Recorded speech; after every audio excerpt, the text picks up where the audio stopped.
they started destroying my name, pummeling me in the media with a multi-million PR campaign.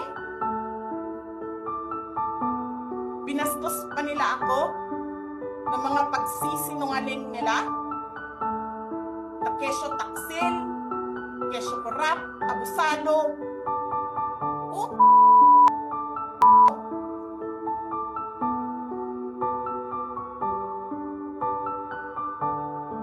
Sino ang korap? Yung mga congressman na yan na nag-hearing, anong sinasabi nila? Pagkatapos, pag na-off na ang mic, pag wala nang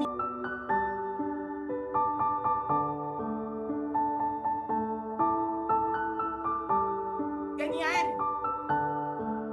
Ganyan ang bansa. This country is going to hell because we are led by a person who doesn't know how to be a president and who is a liar. Ganyan kriminal na pagtatangka, hindi dapat pinapapit ang pass. Yan ay aking papalagaan, sabi ni PBBM. Oo. Diba? Pumalag nga yung buong bayan, pinatay ng pamilya nila si Benigno Aquino. The threat to the Vice President as anything of a concern. So, what kind of country is this? Hindi ba kaparte ng gobyerno ang Vice President? Hindi ba ako binoto ng mga tao?